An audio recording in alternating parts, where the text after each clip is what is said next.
How we doing, folks? Welcome in. We are the Great Locker Room Guys, where we go around the Chicago sports world, talk about a different team or teams every single week.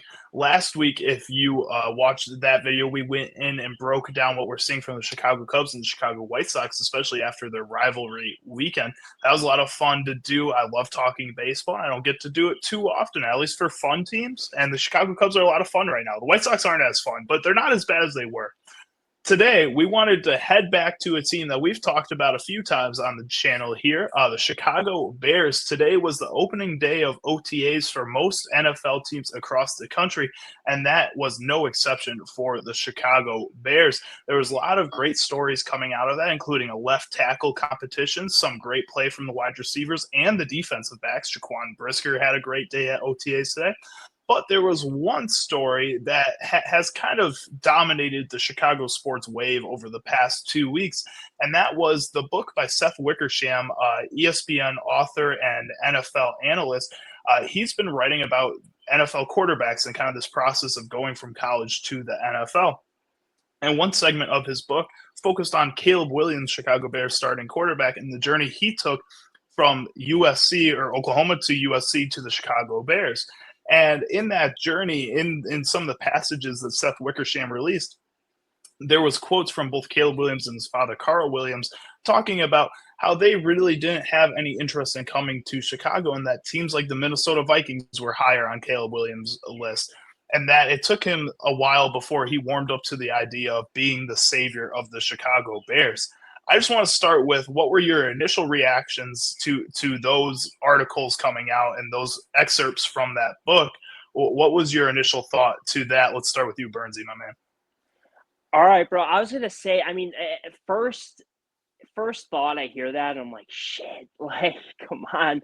But then it's like you start to think, and it's like, okay, the dude's smart. You know what I mean? Who would, based off of what we had, Cutler, and then we've talked about it so many times, all the circus of guys, why would the generational talent want to go somewhere like that where it's like, okay, like everyone behind him has been shit?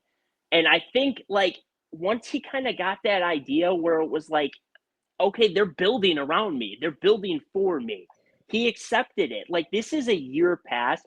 If this was last season, like right before the season started, I would be 100 times different than I am now. I'd be like, oh my God, like, we're fucked. Like, he's going to leave in 4 years or whatever. But it's not. Like, we've seen Caleb went through the shit of the shit last year with having 2 or 3 different head coaches, 3 different offensive coordinators. Like, the dude, it was such a joke for a rookie to go through. And I feel like he's had his worst, that was the worst. So it is only going to go better and better for Caleb. Like, I feel really good about him, and I'm not putting too much emphasis into like that book because, like you guys said before, you know what I mean? It was last year, and it's a whole new year. He's already jacked. He's at OTAs the first day. He's the leader we want. What do you think, Yeah, Alex? I don't blame him. I mean, you look at the Bears. The Bears are where quarterbacks go to die. I don't blame him for thinking that. It was more so his dad, Carl Williams, who was really adamant about not going to Chicago. I don't really blame him at all. Then his rookie year proceeds, and that's exactly what happens. I mean, 3 different play callers or 3 different whatever, 2 different head coaches, just a complete just shit show around him. The worst offensive line in the league. I mean, just pure incompetence. They couldn't even watch film with him. They didn't even tell him what to watch in film. They didn't. I don't know what Shane Waldron was doing last offseason. Seems like the stories I heard, like they would just mess stuff up every day, and like he just didn't really care. No, Like, no they correction. never once had a full team offensive film session. Even me and Chuck at Elmhurst University had full team offensive film sessions after a bad game or a bad performance. So, like, I don't know what they were doing.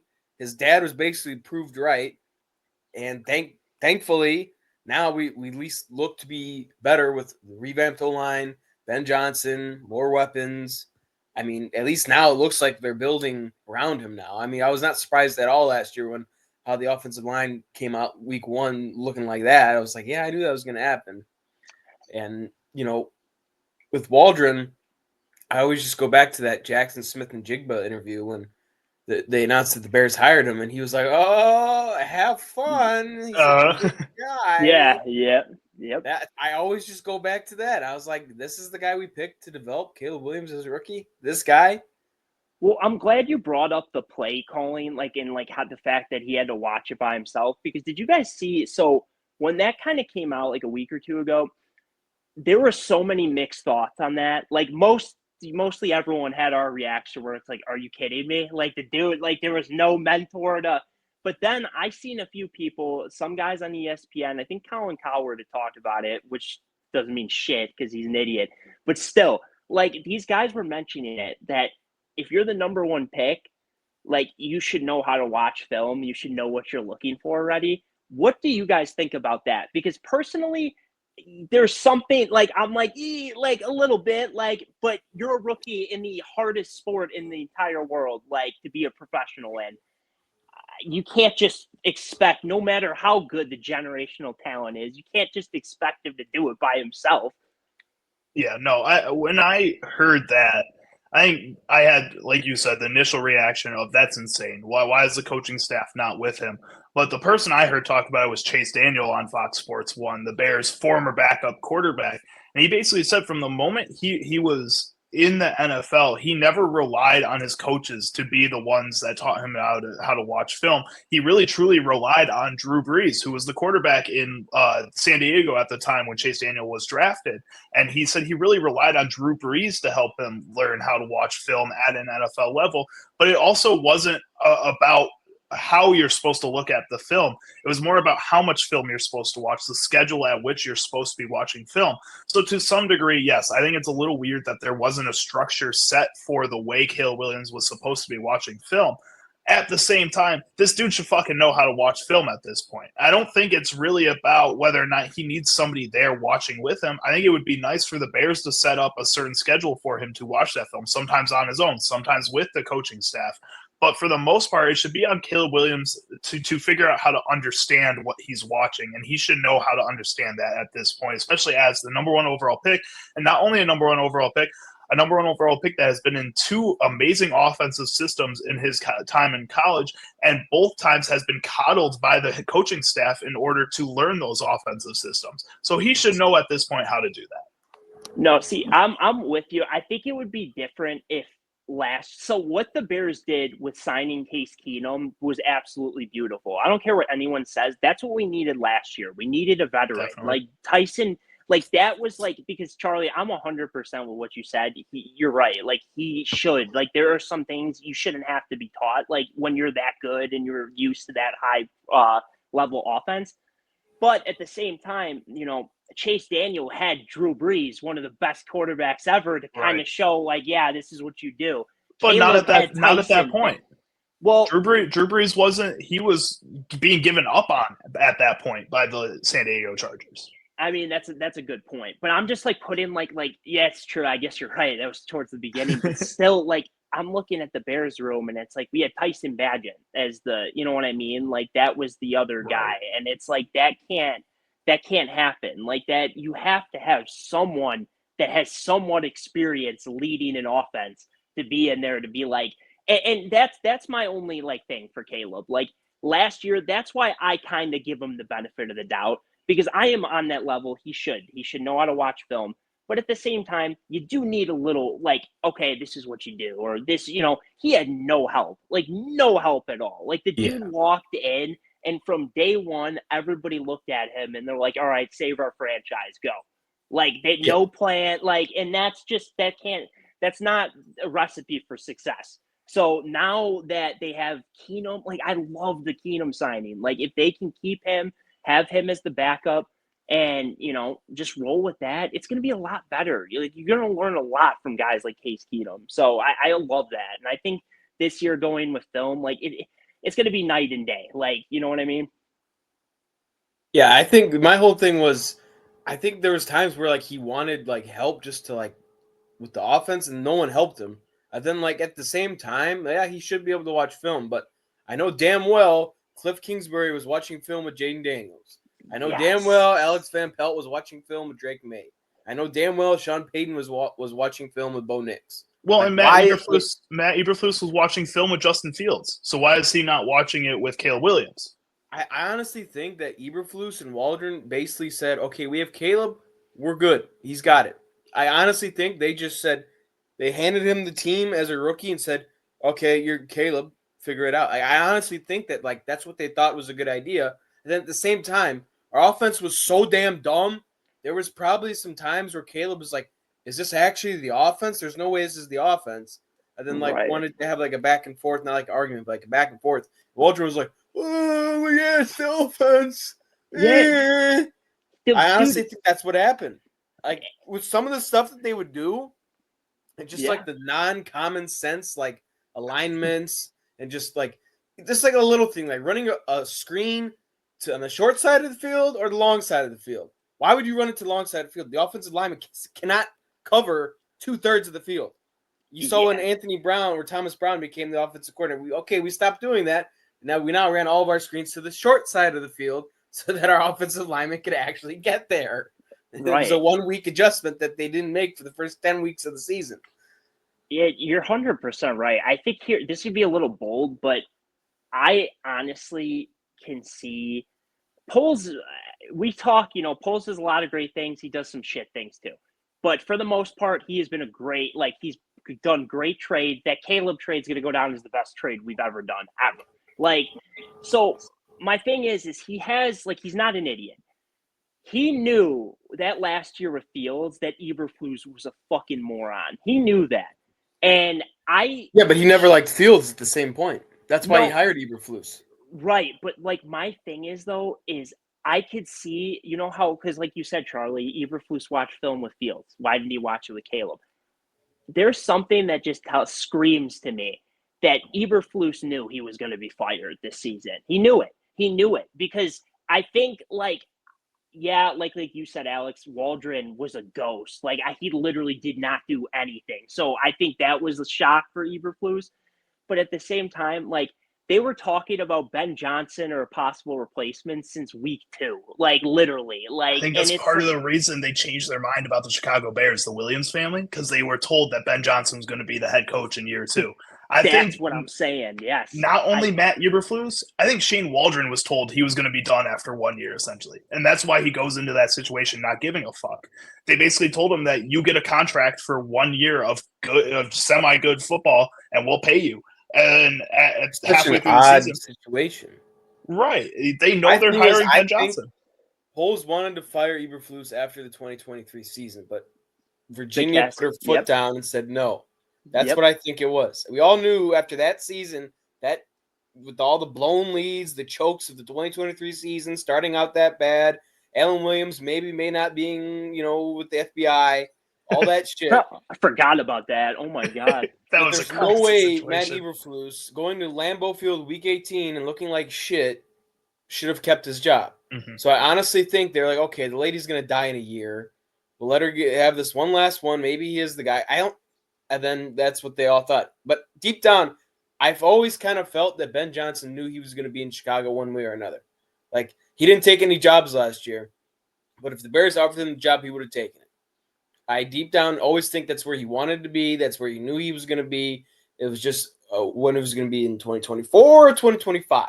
This is a very odd situation. The whole Waldron just not making any adjustments, not having team film sessions, not caring when they made mistakes. It's just so weird to me. I remember hearing DJ Moore just say, why doesn't he yell at us? Why doesn't he get mad when we screw up the same thing every time? It's just such an odd situation. I just feel like there's some sort of collusion or something. I don't know. Yeah, I definitely think it's the big part of it was no matter what Poles wanted to do. Because here's the thing, guys, and you guys know just as well as I do, that the Bears had a lot of hype at one point, and they were like, okay, things are going really good until they weren't really fast. And it was Poles, I don't care what anyone says, Poles, that's going to go down not just for the Bears, but one of the best trades in NFL history. And he is not going to fucking throw that away for some asshole like Eberflus. And that's how I knew right away. I'm like, this dude wants him gone. And I agree with you, Alex, 100%. That's what I was saying last year, that McCaskies were telling him no. And I think it got to the point where, because, I mean, I've been to so many Bears games over the years, usually 1 or 2 a year at home. And I've seen the shit of the shit for my whole life. I've never seen it where the whole stadium weeks in a row were chanting "fuck the McCaskies" or all this stuff. Like it hit a nerve where I think George was finally like, we have to fire this guy, because they and that was another thing. Me and my friend had bet on it because he's like, they'll never fire a coach mid-year, and I'm like, this is different. I'm like, it's gonna hit. They had to. It was hitting a point where it was like, okay, if you guys don't fire him, the McCaskies are going to get ridden out of Chicago, because everyone is going to be like, how George walks through the tailgates? That wouldn't be happening. Like, they'd be like, fuck you. You know what I mean? Like, how does he, I never understood how he just walks through. Like, we're in Chicago. We're like the gun violence capital of the fucking world. Dude, he walks through. It's unlike anything I've ever seen. He walked right past me. It was like they were playing the Vikings, and I have it on my TikTok. Like, he was in the fucking, like, literally 5 feet from me, walking through the things. And yeah, see, I like George for the fact I know he does care, and I think that he was getting a bad rap all these years for Virginia, basically saying, no, we're not doing this, we're not doing that. Like, George, no matter what, like, it was Virginia's team. What she said goes. The Bears, for the first time in forever, were on Hard Knocks, and we were the first team ever to not say a single swear word. That was because of Virginia. Like, and it's like, that shit's done. Like, we didn't do anything on there. It was ridiculous. That was just It was the most boring Hard Knocks I've ever watched. Dude, I didn't finish it. I watched the first episode and said, this is shit. I had to go in the bathroom and whack off after watching it. I needed some excitement after watching that boring shit. And it was another thing with the whole Ben Johnson being signed this year. Like, I think that was with Virginia dying, whenever. I think that was like the final thing of the McCaskies, because, like, if you look at this hiring cycle, it was different from all the other ones because George had nothing to fucking do with it. It was all Kevin Warren. Yep. I agree. I don't think they let him do it. And now it's like, all right, he's like, this is free reigns. Like, we're doing. Because the thing that should go to show for that is, like, I know we talked about it a few episodes ago, but his contract, Ben Johnson, like, they're paying this guy a lot of money, like, and it's like they've 10 times more than they ever paid anyone else. So it's like this is a new Bears. Like, things are gonna change now, like, and it's gonna be. I just fucking hope, guys. I hope, like, that's all we can hope for. I think my biggest thing with George McCaskey is not that he wasn't being let do with those things. I think he's just kind of a weakling when it comes to wanting to run this organization.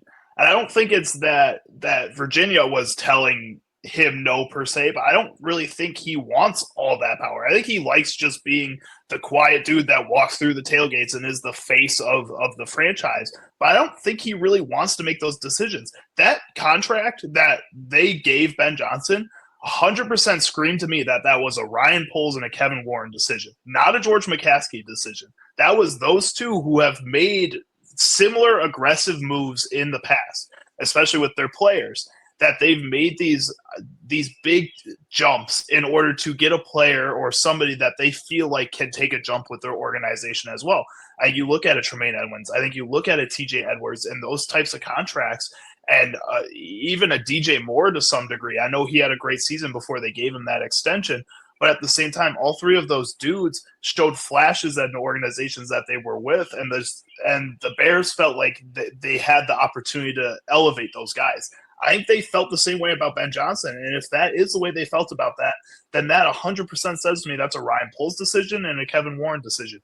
I also think that because they gave Ryan Poles that contract extension too, which I don't think he deserved one bit, if I'm being completely honest. And I think that was because George McCaskey didn't want to fucking deal with anything else. So he's like, fuck it. You know what, Ryan Poles, here's big money. We're trusting you to make the big decisions. If you fuck it up, we're firing you and we'll find somebody else to pay a lot of money to. But with that same thing, though, if that's the case, then they're doing exactly what the Bears have despised doing the last 20 years, is firing someone, having to pay them still while they pay somebody else. The Bears fucking hate that. Like, they hate it. Like Sakleh said before, though, they really had no choice. You have to fire Matt Eberflus. Jalen Johnson led like a mutiny in the locker room. Exactly. It was like a coup d'etat. It was like a military coup. 1,000,000%. But what I'm saying is like 100. I would have fired him last year, like, or 2 years ago, like you guys said. But what I'm I would have saying executed him. what I'm saying is though is like I hear what you like. It definitely was Poles and Warren saying, "Don't fuck this up. We have to do this." But I do think I've talked a lot of shit about him, but I got to give McCaskey credit in that because he is the owner. Like, they are the owner. Like, if he didn't want to, he doesn't have to. He'd be like, fuck it. Like, McCaskey has been the one thing I'll give him, and you guys can say the same thing. Like, he's been getting, all of them have been getting shit on for like the last 10 years. Rightfully so. No, 1,000,000%. I've been leading the pack. But it's just like, but the same thing is though, like, they're making changes now. Like, you can be a fucking owner and be like, they could hire some scrub again and pay him $4 million. Like, but he's the one signing the checks to say, yeah, we're gonna give this guy 17 million a year. Like, he like, no matter what, dude. Like, the Bears have been notoriously cheap as fuck. Like, everybody said that. Like, Ben Johnson is more. I'd have to look at the numbers again, but Ben Johnson's contract is bigger than the Bears, I think, last 7 coaches combined. So it's like this is making a change. Like, I agree. I wish it would have happened a lot sooner, but at the same time, we got to give them some credit that and I agree they had to do it, but at the same time, they didn't have to. Like, they do care. They want to win. Like, I'm telling you, I've been one of the biggest, like, they're fucking so annoying. But I got to give George this one, that it's like that. I'm not saying it's 100% him. Obviously, I'm with you, Charlie. Poles and Warren were telling him, you got to do this. But he's signing the checks. So it's like, I did got to give him some credit, because some owners would be like, nah, I don't want it. It's too much. Too much money. I'm just worried that he's signing the checks with no scrutiny. That he's going out here, and that if Ryan Poles and Kevin Warren tell him that they want something or need something done, that he's just putting his name on the line. He's not reading whatever contract is being put in front of him. I think that's what I get worried about. And I agree with you. I think I do like the aggressiveness of this move and him having faith in the people that are running his organization. And that if it is a Kevin Warren, if it is a Ryan Poles move, that he is 100% in with him, which is something that I think that this organization has missed with Virginia McCaskey. I think she was somebody, and her side of the family was a group of people that felt like they needed to always be involved no matter what, and it was going to be her final decision. Yes, she'll let other people have says, but it won't matter in that. It'll be hers. What I'm worried is George McCaskey's going almost the exact opposite way and saying, you know what, just bring whatever you think is good to me and I'll sign it. And that's where I get a little worried that he can't be that. I think we're really going to find out if he is that different from the past ownership when or if Ben Johnson starts not doing as good of a job as people hope he is.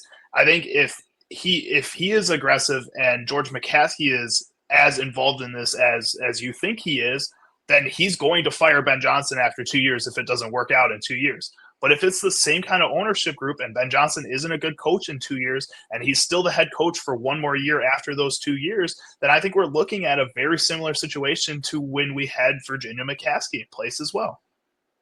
No, you got to remember, Virginia killed Muggsy. You got to remember, that's the woman we're dealing with. That's a real thing, okay? She fucking killed him, all right? They did the autopsy. There's sawdust in his organs. She killed his ass. We have to remember, that's who we're dealing with. She can hide behind the windows and the little woman. George Hellis was my father. I'm 1,000 fucking years old. She killed Muggsy, bro. She killed Muggsy. That's who we're dealing with. I think her being gone, rest in peace, I think that's just so much better for the organization. I just think George now, like, I honestly think she was calling the shots. That's what I'm saying. George is not a leader. His grandpa was George Halas. That's what happened. I just don't want George to, again, be the exact opposite. I don't think you win from being completely taking a backseat and just giving the money. I just want him to still have a little bit of what his mom had and not completely go opposite directions. Yeah. See, I'm with you. I just think, though, it is important to not, like, I agree, like, you should be in there for a little bit, but it's like an 80-20. Like, I would really hope he gives like 80% where it's like, you guys, because that's what they pay them to do is Right. like polls and Definitely. Warren. Like, that's For their sure. job. And it's like, there were so many times, like we just said, I mean, even, it was little things like the hard knocks, the shit, like that was all Virginia being in that, like, no, I don't want, and it's like, I don't want that. Like, I don't care if the Bears are swearing on the sidelines, like, good, they're mad, get them fired up. Like, it's not a fucking pussy game. Like, so it's like, I don't understand. Like, I don't know. Like, so I think there's a couple things with it being beneficial where it's like, okay, if this does work out with Ben Johnson, maybe George gets some swag to him where it's like, all right, like, I was a part of that hire. Like, and this is kind of the thing that turned it around. Because like we said, if Ben Johnson sucks, then the Bears are fucked. Like, honestly, I don't know who's going to save them. Yeah. So it's like, I mean, we really do have all our fucking eggs in this basket. So, I mean, like, that's going to be honestly is our last chance. Yeah, that's what I'm saying. If it doesn't work out with this fucking guy, we're never going to be good again. This is it. Like, moving to North Dakota. Yeah, I need Ben Johnson taking souls in training camp. I need him cutting players. I need him doing devil magic. I need him, like, whatever it fucking takes. Bring a rifle and just start shooting at people. Whatever it takes. Dude, but did you see though? Like, so it was I don't know. I think it was last week. But I seen on Twitter that Cole Kmet fucked a play up and Ben Johnson ripped his ass a new one. And I'm like, good. Like, that's what they need. That. Yes, because it's like every single time, like, it's like a guy messes up, you get in his face and say, don't do it again. Like, or you're going to be coached bent. so soft the past 3-4 years. Like, we need like lashings, man. Yes. Like, scream at these guys. I hope Ben Johnson's a lunatic. Like, I hope he fucking screams at these guys where it's like, I don't want to go to work. Just destroys Terry Stevenson. Yeah, dude. Yeah, and it's light a fire under Tremaine Edmonds' ass. Maybe he'll move faster. Montez Sweat, yeah. Sweat's got to have a year, man. He has to this year. He's got to have a year because last year whatever football is left out of Grady Jarrett. Yeah, exactly. Dude, I loved. Yeah, that was a good signing too. So it's like they got, and then Billings is my boy. So him coming back from IR, like, dude, he's fucking like they're gonna be good. But I think we got a really good system going, at least like hype wise. Like, we feel good about it. Last year, we felt good about going into the year. We knew we had a shit coach, shit O-line. This year, we have one of the most sought out head coaches in the last 10 years, and we have 4 different offensive linemen starters that were good. So it's like we got a lot to be excited for, boys. Like, I know that their win totals at like 8.5. That's bonkers to me. Like 8.5, like, that's crazy. What did they get? They had 5 last year? Like, yeah. So, yeah, nah. Like, if the Bears don't have at least 11 wins, I'm gonna be shocked. Like, honestly, I know they have a tough schedule. They're not getting 11 wins. You don't think so? No, I think they're gonna get like 8 wins at max. Really? It's the Bears we're talking about. Oh man, we're gonna have to put some side action on that. We should be a playoff team, like contender, but we've said that the past 30 years. I know, but this time, until I see it, I'm not gonna believe it. See, as far as I'm concerned, Caleb sucks. Ben Johnson got the CTE, and Jaquan Brisker's dead. But the O-line sucks, and Joe Thuney's old. The minute I give up this hope of like excitement, that's when the Bears win the fucking Super Bowl. And I can't say I knew it. I knew that they were going to be The Bears will win the Super Bowl when I'm 95 and have dementia and don't know what the fuck is going on. That's when they'll win the Super Bowl. Dude, I'm like, I mean, I was going to tell you guys, I looked the other day at, if you had to guess, this was on DraftKings, but if you had to guess who is favored and who is least favored to win the NFC North, who would you say? Least favored would be the Packers at this point, I feel. And most favored would be the Vikings. Okay. I would say most favorite would still be the Lions. I think if they're healthy, that roster is still great. I would say least favored, probably the Packers. Yeah, I don't know, but I feel like a lot of people are a little down on the Vikings with JJ McCarthy. I think people aren't putting money on the Vikings just because it's a crapshoot with him. I think the Vikings are winning 15 games this year. Oh, I think they're going to be great. I mean, see, he did work wonders with Sam Darnold. He's I just better don't than think Sam everybody else Darnold. agrees He's the better same. than Sam Darnold as a rookie than I would bet my life the Vikings don't have a better record than they did with Darnold. No definitely fucking are. way. No way. I thought you get loved 4 JJ. players. I thought JJ was your boy from down the street. He is. Yeah. He does. He's right. He is. You're right. But still, there's no way. Darnold was also one of my OG boys. Like from USC, I always loved Darnold. But no. Like, I mean, both going back, you guys were both kind of right. Like, okay, so Detroit's favorited, and then the least is the Bears. Okay, and yeah. I was like, I couldn't believe it. I mean, but I know we have a hard division, and I know what you guys are saying about the Vikings, but JJ McCarthy, he could come out and be a bust, and then they win 2 He's games. not. He's got so much on that team. Like Nick Mullins looked good on that team. Impossible for him to be a bust. They upgraded the O-line. They got all these weapons. It's impossible. He comes out and just has like 3 eyes and 4 toes and a half ass cheek. He's not going to be bad. I'm with you guys. I think he's going to be good, but I don't think he's going to be good right away. I think it's going to take the Vikings a long time because here's the thing, like McCarthy is good, but the big worry about, out of college was that Michigan never threw the ball, and they really didn't. Like, there were so many games where McCarthy had like 100 yards, 4 completed passes. If he will go somewhere else, he's the number 2 overall pick. But how do we know that though? Like, if he goes somewhere else, he's not a national champion. He's not like getting any of the fucking recognition like he was. Like, I mean, on an undefeated Michigan team, like they had all the hype, swag around them. He has all the tools to do it. Whenever he did throw, it was massive success. And he played in a pro-style system. He had the last year to learn this system. It's very Jalen Hurts-esque. When you talk about the Philadelphia Eagles, that's what Jalen Hurts does, is he doesn't throw a lot until he has to, and he's just consistent every time he has to. Yeah, he's more talented throwing the ball than Jalen Hurts.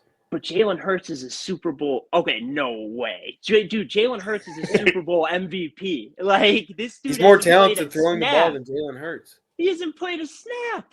He's coming out of college. He's more talented than Jalen Hurts throwing the ball.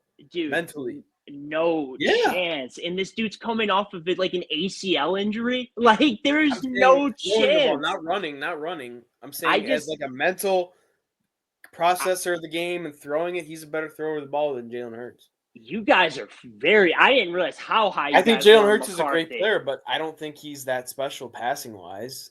If you stop the run, I mean, he doesn't, it's nothing great. So right now, like, if you were starting a team, who would you rather have, McCarthy or Jalen Hurts, age included? Age included?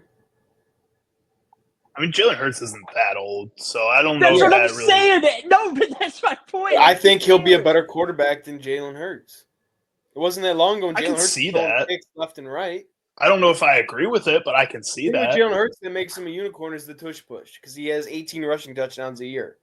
He has calves of God. Yes, size bigger than 650 pounds at quarterback. That's what makes him special. But if you guys think about it, oh man, he averages 190 yards passing a game with AJ Brown and Devontae Smith.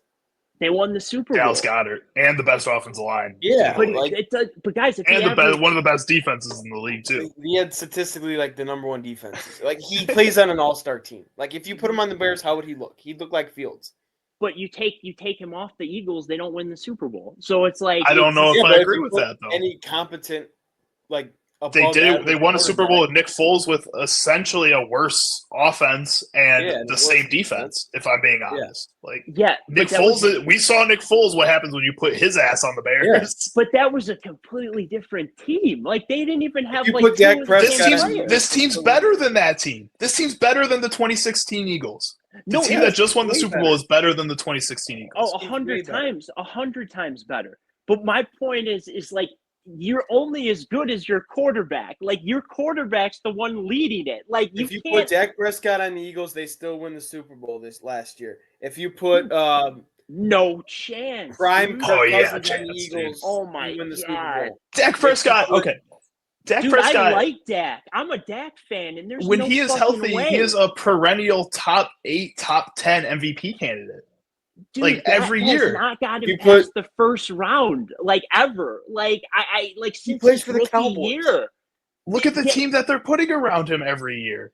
They gave Ezekiel they- Elliott, off of a bad season, one of the highest paid running back contracts of all time. Charlie, Since 2015, the Dallas Cowboys have spent a $6 million contract in free agency one time. One year though. Okay, 4 or 5 years. They had CeeDee Lamb, Amari Cooper, a good Ezekiel Elliott. Where's the excuse? Not all there? at the same time. Yes, they Not did. all at the same time. Yes, Ezekiel Elliott's prime was way before CeeDee Lamb even got there. And then Amari Cooper, they maybe had one crossover year together. Dude. So you guys are saying that Dak Prescott, if you put him on the Eagles, they still would have won the same. Yeah. If anything, they might be a tad bit better because Dak's a tad bit better in the passing game than Hurts. Dude, he can't run like him, but I'm not even like a Hurts guy. Like, but this is crazy. Like, Hurts. Jalen Hurts is a good quarterback. He's probably going to end up being a Hall of Fame quarterback, but he's not that special. Throwing the ball. Have you ever seen him go 400 yards, 4 touchdowns with all this talent around him? I just think like. Do you remember the 2023 season where he had like 16 picks? Remember the beginning of 2024 when they didn't realize they could just run the ball, and he had 2 picks the first game, 2 picks the second game. Peyton Manning had 30 picks his rookie year. Like, it doesn't mean shit. Like, I mean, that shit happens, he was a rookie. dude. Yeah, but like, again, Hurts is like 27. Like, it's not like he's. And you got to remember, Peyton was on the worst team in the league. Hurts had the best, most talented offense we've seen in decades. The pieces he has on offense are amazing, but I just don't see the Eagles doing as good without a guy like Jalen Hurts. I think they won the Super Bowl last year with rookie Caleb. I can't argue with that one. Because I do. I think Caleb can run almost as well as. But I'm biased though, so that one doesn't count. I'm with you on that because I'm like Caleb, yeah. But like, dude, okay. All right, that's gonna be one of Cliff because I cannot wait. I need to get I need to know who's in the small. Like, I know I'm in the minority in this group, but I gotta know because if I'm at the 28-minute mark where I was talking about Ben Johnson shooting people with rifles, clip that one too. Dude, it's oh man, that is a good fucking debate though. I mean, that's a good debate. It's nothing against Hurts. It's just that team is so loaded. It's so good. I think that's really what it comes down to. I think maybe they even win it with Sam Darnold. Maybe. I think my thing with Jalen Hurts is I think he is a good quarterback. I don't think he's going into a lot of other situations and falling apart. I think he's shown throughout his entire career that he is resilient, one of the most resilient players of all time. He will figure it out. I think in most situations, he'd go into those situations and figure it out. I also feel like you could put almost any quarterback into that Philadelphia Eagles offense, and they would be able to find some level of success. I think you watched Gardner Minshew do it at points in the past years when they didn't have Jalen Hurts, when he wasn't healthy. I think last year when Kenny Pickett went in there for 1.5 games, he made it look pretty easy for a guy that many people gave up on a lot earlier than Kenny Pickett or than Jalen Hurts. I mean, my whole thing is when you're comparing a guy like Jalen Hurts to some of these other quarterbacks across the league, I just think that what he is doing on that field is not as amazing as about 4 or 5 other guys on his own team. And because of that, I can't give him as much credit as some of these other pieces of his organization. Well, I think the guy that deserves most credit, I think we're all on the same page as Barkley. I mean, he absolutely, 100%. But having a guy, he's been great too. But having a dude like Hurts that could break a 40-yard run, that opens up the game. I mean, that's ginormous, not only for his receivers, but for Barkley too. They can never stack the box because you don't know if Hurts is going to run sideways and go 80 yards. That's ginormous. And that's, I didn't like Fields running all the time, but that's something that the Jets are going to really benefit from too, that they can't stack the box because Fields could break off for a run any given play and be 50 yards down the field. So it's I think that is really important for the Eagles offense. And I don't know. Like, if Hurts, like, say, I know we're talking about, like, I mean, Dak's a really good example. I'm trying to think of, like, another dude in the middle, but I definitely think Jordan Love. I think Jordan Love could win a Super Bowl with that Eagles team. I see, think he does the same. I think the second Yeah, half of because the they only Packers throw it season 15 last times a year, game, they right? ran that same exact offense the Eagles ran, and it worked for them. but if we're talking about interceptions, like, Jordan Love is, like, one of the worst. That's why I said the second. That's why I said second half of last year when he wasn't throwing interceptions, when they ran the same exact style offense as the Eagles ran, they found the success that they did not have on this offense before. Part of the reason that they failed last year is because their defense can't keep up and that the talent on that offense couldn't keep up. I think when you look at guys, their wide receiver room, it doesn't match what the Eagles had. And that's part of the reason you fall apart, especially against the Eagles in the first round. I think you put a lot of these guys into the same situation as Jalen Hurts, and they will find ways to thrive. These are NFL quarterbacks. They're all going to be the best of the best, even if they are the worst. Even if you're fucking Nathan Peterman throwing 8 picks out there in one game, you are still one of the best quarterbacks to ever play, to ever live, if we're being honest, because you made an NFL roster. I think that's part of it. I think the gap between Jalen Hurts and the top of the league is a lot bigger than the gap between Jalen Hurts and the people that are around him. Okay, I know. I get what you guys are saying. I think from my point, though, I just feel like, yes, there are a lot of QBs you plug in on the Eagles, and wow, they're amazing. But that doesn't mean they'd win the Super Bowl. Like, I think there were so many plays last year where, and you guys are right. Like, yeah, 19 touchdowns from the tush push, but still, I mean, in my opinion, it's more pathetic that the teams knew exactly what he was going to do and they couldn't stop him. Like, that just goes to show how strong Hurts is and how reliable he is. And You his need a offensive yard. line. Yeah, but Like, still, that though. is But like Mekhi Charlie, Becton, 6'7", playing Yeah. left guard is insane. but Charlie, you guys know better than I do, and Landon Dickerson's a fucking animal. I Cam played Jurgens is a line. beast. I played line in high school, and that wasn't even close to like what you guys in college. So you guys know this too. The whole point of offensive line is to fucking protect the quarterback, not have the quarterback at the bottom of the pile for a half a yard. Like that. That's my whole thing with the tush push, where I don't agree with some people where they're like, well, it's bullshit. No, it's not. Their quarterback is getting beat it, but also the quarterback's taking 800 pounds on him. Like, that's not like, that's a valuable piece. And the fact that he could do that, there were so many times last year or even the year before that it was 4th and 1 and the Bears couldn't get a fucking yard.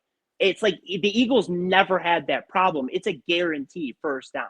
And that's a weapon. And not everybody, that's my whole point where it's like, I get what you guys are saying. I'm not saying Jalen Hurts is a top 5 quarterback, but for what he did, he was the perfect fit in that Eagles team. And I think the Eagles are going to be just as good this year. Like, they have the same team. Like, they, you know what I mean? Like, burying any injuries. I that's all I'm coming from, where I'm saying, like, I don't think that, like, anybody could have done. Like that was Hurts. I got to give it. He balled. And then in the Super Bowl, he was a baller. Like, he absolutely balled. So, like, I don't know. Like, that's all I'm coming from. But that was a fantastic debate. I was not expecting that out of this. Like, when we first brought this up, that was amazing. We went very off topic. Okay. We were talking. It's great. I love it. But that's why we are. You're right, 100%, dude. That's why we are great locker room guys. I'm Charlie Uczen. That's Nate Burns in the middle and Alex Sakleh on the right side.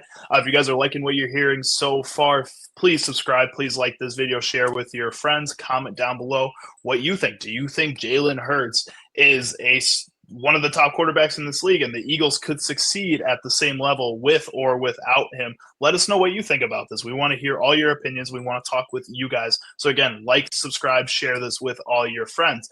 I want to hop over for the last 15 minutes or so here to talk about OTAs and the Chicago Bears and some of the players and position groups that you guys are most excited to watch. Sakleh, when we were prepping for this show and discussing what we were going to talk about today, you had brought up some of the offensive line situations and all the different players that were getting opportunities there. What are you looking for out of that offensive line group this spring? To me, the biggest position battle on this team right now is going to be the left tackle position. Every other position on the offense is basically, I wouldn't say 100% secured, but they're secured. The left tackle position to me is right now it's a 3-man race. Obviously, we have Braxton Jones, the incumbent, the tackle we've had the last 3 years. And, I don't think Ben Johnson's sold on him. He's coming off an injury as well. Then you have Kieran Amagaji, the very raw, very still needs a lot of work project from Yale, second year. And then you have the wild card, in my opinion, the second-round pick, the behemoth, 6'8", Ozzie Trapillo out of Boston College. To me, I think this race is going to come down between Braxton Jones and Ozzie Trapillo. I think Amagaji's just too damn raw. I think he should focus on being our backup guard, to be honest. Because, I think he could flourish at guard because he's got the skills, the height, the athleticism, all that to be a good guard. For sure, yeah. And Joe Thuney's 30-2, and Jonah Jackson, sometimes gets vaginitis. It just is what it is. That's why I'm still worried about the Bears, in part because of that. I think the way I'm thinking is I think Ozzie Trapillo is going to beat out Braxton Jones. I think they want him to be the left tackle. I think it's why they drafted him. They traded all the times. They picked him up over Mike Green and all those guys. And he's 6'8", he's 310. Boston College offensive linemen translate well to the NFL. For whatever reason, through multiple coaching staffs, they've always translated well to the NFL. Basically, any Boston College player usually translate well because it's Boston fucking College. Why would you pick a guy from there? I mean, you got Anthony Costanzo. He was a franchise left tackle for 10 seasons. Chris Lindstrom, the guard for the Falcons, is a dog. They've had many guys over the past few years. For whatever reason, I think he's going to be our left tackle. Braxton seems to be recovering a little slow from his broken ankle that he had week 16 against the Lions. And that's what I think it's going to be. I think we're going to end up trading Braxton because he's in a contract year as well. If Dan Moore got $20 million a year, I do not want to pay Braxton Jones any more than $20 million a year. Dan Moore getting $20 million a year still blows my mind. Kind of wish I had still something left in the tank. Maybe the Titans would pay me, $500,000 to be a third string center. I don't know. I guess they just hand out money. Dan Jones is bad. Personally, I take Chuck over him. I think Chuck still has enough in the tank. His shoulder isn't hurting him to be better than Dan Moore. Dan Moore was the lowest rated tackle in the NFL last year, and he got $20 million. So if that's the market, I pray to God Ozzie Trapillo wins the battle. I agree. I think best case scenario is that Ozzie does win, and then that they could not have to re-sign Braxton. Because I 100% I'm with you, dude. $20 million a year, and that's what they were saying this last offseason. So by the time it's next offseason, it's probably gonna be a little bit more, 22, 23. I'm with you. I don't think it's worth it. The one thing I really wish, and the only thing that I don't think Tevin Jenkins wanted to come back here, but I really wish we would have re-signed him for the however much he got to be our 6th or 7th lineman, because that's going to be the 6th and 7th linemen are almost as important as the starters, because one of the guys are going to get hurt. It's inevitable. 1 or 2, maybe even 3, or maybe sometimes fucking all of them. So it's we need to, kind of have a place. I'm kind of happy knowing that if Ozzie is good, we have him starting. I would be ecstatic to have Braxton as our 6th lineman this year and be the filler in wherever somebody is a good player. That's what I'm. That's I don't know when. That's what I'm on 8. That's what I'm saying, dude. So I mean, realistically, but though same thing. If he does have a solid year, then they might have to, because I mean Darnell Wright. I really hope he proves me wrong this year, because last year I know he was ranked high, but I thought he played absolute shit. He just has to take a penalties. Jump. His problem as a pass blocker. He's one of the best run blocking tackles I have ever seen play football with my own 2 eyes. He is that good in the run. The problem is his pass blocking is so undisciplined. Exactly like you're saying, the penalties just rack up there. It's horrible, and it's if he can even cut that in half this year, then I am with you. I mean, we got a true solidified right tackle. But, with that being said, too, I mean, we talked about Thuney already. I'm ecstatic for him. Drew, or the center we got, Gedalman. Yeah, I'm very excited for the center. Yeah, no, me too, dude. And then who was the other? Fun game. And then the dude they got from the Rams, too. Jonas Jackson. Yeah, right. So I'm just worried he can't stay healthy. I'm a little worried about it, too. I'm a little worried for that, too. I mean, But I do like that he was in the Rams organization, which has been able to develop offensive linemen really well over the past few years. And then unless I'm mixing him up with somebody else, he was with the Bills too, right? And the Bills have developed. He was a Pro Bowler with Detroit. That's who I was first thinking 4 of. years. Spent 1 year with. Oh, that's right. Rams. They for whatever reason decided to move him to center. He never played center before. Then he broke his scapula. Then came back too early. Then it just never really worked out because he's not a center. Yeah, I don't know why they pay a Pro Bowl left guard like 40-some million to come play center when they already had a center. I didn't really understand that. Well, I guess not because Coleman Shelton left, and then Coleman Shelton's a terrorist. And then terrible, dude. And then, but yeah, my better thing than Sam is Mustipher, I think. Yeah, well, no, that's so true. Mustipher's Mustipher's the MD too, right? I was gonna so. say, yeah. I was gonna say because this is how I describe Sam Mustipher. Sam Mustipher is like you're at a party, you're having a good time, and then next thing you know, you wake up and you're in bed next to some weird looking woman, and you know you accomplished something at last night, but you don't know how to feel about it. You did something. There's proof. There's a stain on the bed that you did something good. She's smiling at you, but at the same time, she looks like your cousin Tommy, and it doesn't look good. There were some games where there would be like a 3-game stretch where Mustipher would be like literally a top 5 rated center in the NFL. Then there'd be one game specifically where he'd go against Kenny Clark, where I just want to shoot myself in the head. Dude, or Dexter Lawrence, basically any big nose tackle that could move, that was strong, that had both speed and power. Yeah, he was fucked. But the 4 other games where he was going up against a 4-3 defense where he can get a little help, and like he'd randomly pop off and be like our highest rated player on offense. It happened a lot. Like it really befuddled me. Like I sat down for like an hour one time and just tried to figure it out, and I had to drink a lot afterwards. Well, that was during football season once I was like fully washed. Remember, Chuck, when we were both washed? Oh yeah, that was then. Munoz came into the living room. Was like, "What are you doing?" I was like, "It's complicated. Don't worry about it." Worry about it.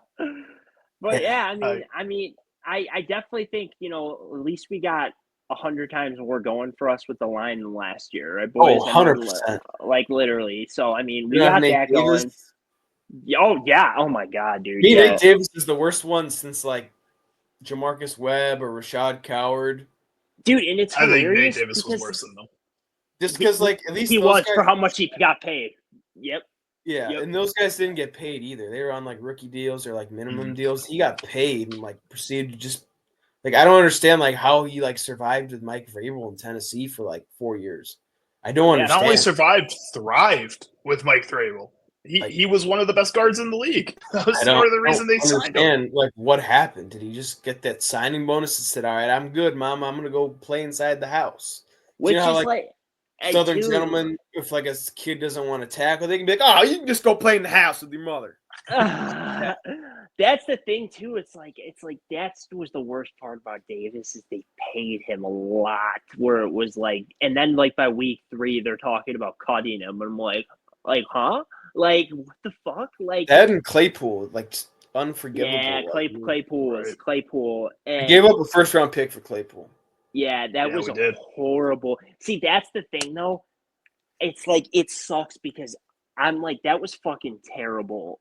And also, I think letting Roquan go was a mistake. And letting Roquan go makes me want to drive my car off a cliff. Dude, honestly, it's it's especially with how fucking good he is. I'm how slow Tremaine Edmonds looks on film. I'm watching him and okay, I know I'm a bum. I know I'm just some guy who works a 9 to 5, but I'm watching him. I'm okay, you give me 3 beers or 2 shots of vodka, I could fill the hole faster than that. Dude, honestly though, it's there were so many times last year where I was watching where it was I thought the same thing with him. I think it will be a lot better knowing.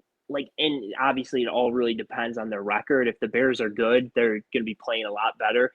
But towards, I think we talk about it all the time, but that Washington game, I think that was the biggest gut punch ever for them, where it was to the point where none of them were on their game anymore. It was like the last time I seen the whole Bears team on It their can't game be. That was a week together. 7 game. But That dude, can't be. that's what I'm saying. Like that was the last moment last season when I thought, wow, we're good. It was when the Bears forced a 3-and-out, got the ball back. Caleb went down the Scored, field. 2-point conversion, 20 seconds. Holy shit, we won a big game. 5-2. Cardinals and Patriots next. Let's fucking go. And then they get the biggest. literally They get slapped in the face. They didn't use They any get timeouts. They didn't do anything. And that was, I remember me and my fiance were watching it, and I'm like, this is going to be the biggest tell right here, is if the Bears can turn around from that, or if they literally just got all the air knocked out of them. And they got all the air knocked out of them. Like, every player looked like shit. Like, it was just like, okay, like, these guys suck. Like, and I'm not saying, I love Caleb. Nothing against the offense, but it's just like the whole team was not there. That was the last time. And that, like you said, it was horrible, dude. And like you said, that was week 7. Like, how fucking pathetic. So I think it's very important this season, if they do lose a few at the beginning or go on kind of a losing streak, they have to, like, and I think that's where Ben Johnson's going to come into and be like, guys, like, calm down. Like, let's get this shit going. Because like we said, Eberflus knew he was getting fired, so he wasn't fucking pep talking these guys, being like, hey, because if he was, like we said, Jalen Johnson was going to say, shut the fuck up. Like, you know what I mean? Like, they weren't listening to him. So it's like, I mean, I don't know, boys. Like, it will be. I think Eberflus was so surprised that I always felt like when I saw Eberflus and how he carried himself, like, he looked like if, like, I got the job, like, because I'd be like shocked that I got a job. I'm like some right, like, I'm here. Coached football before. Like, I honestly felt like the whole time he was like, "Holy shit, what am I supposed to do now? I actually got the job." Yes! That's what I honestly felt about Eberflus. When you look at him, it's like he's like, "Oh shit, I got the job, dude." You're right. Oh, they didn't fire me. I went 3-4. They didn't fire me. Shit. He was, his ass was waiting for it. He's like, finally, like, they finally put me out of my misery. Like, fuck, like, he didn't want to come out every week to every person in Chicago booing him and saying, fuck you, fire Eberflus. Like, every single Matt Nagy day. got tired of it after a while. Yeah. You know he was fucking bad when the only positive thing they really said about him in the Hard Knocks was that he got a new haircut and a beard. Dude, and they spent 10 minutes on it. They spent 10 minutes. The fucking episode is fucking 58 minutes. It was ridiculous, and I think that's the thing too. Is it's like even that's fucking 20%. Nagy was. We all know Nagy was a joke, but the thing is Nagy had Mitchell Trubisky. Like, Eberflus had fucking Caleb Williams. Like, it's like, come on. Like, yeah, I agree with you, dude. I always loved Trubisky. Yeah, dude. Well, yeah, he's always gonna have a part in the heart. Like, he'll always be my love. I love that man. That's how I was. That's how I was with Cutler, dude. Shares the same birthday as me, Hudson Trubisky, baby. See, that's how I was about Cutler, and I'm always going to be about Cutler. I'll always be that was Cutler. Cutler was my boy. Like, and now Caleb's hopefully everyone's boy because he's going to be fucking awesome. Chuck's heard all the theories I had and like all the ways we should have just fucked Fields and just kept Trubisky. He's heard all of it. Dude, he's way just hired.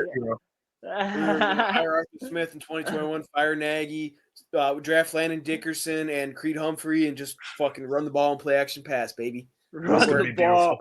It would have worked. Would have been beautiful. That's what I wanted. I wanted to draft fucking Landon Dickerson in the first round and Creed Humphrey in the second. And then would have been two all pros right there. Yeah, and then bring in Arthur Smith to be our head coach and just run play action pass. That's what I wanted. I was like, Montgomery can get 1,500 yards. The Falcons tried it. They basically did that system, and they could not figure it out, though. They didn't build up the offensive line the way they should have. Mm-hmm. And they didn't have defense. They didn't have defense. We had a defense. All right, guys, last question here. Real quick. Outside of the guys that we've talked about already, what is one player you're going to be keeping an eye on through the OTAs? Just a name, maybe a quick description. Let me know who you're keeping an eye on. honestly, I was going to go with Rome Odunze because I cannot wait to see him ball out this year. I think towards the end of last season, people were talking shit, and I'm like, dude, he was the fourth option, and he still had 800 yards. Like, these guys are crazy. Rome's going to be a baller. I cannot wait. Mom's hot, too. That was the best part of Hard Knocks.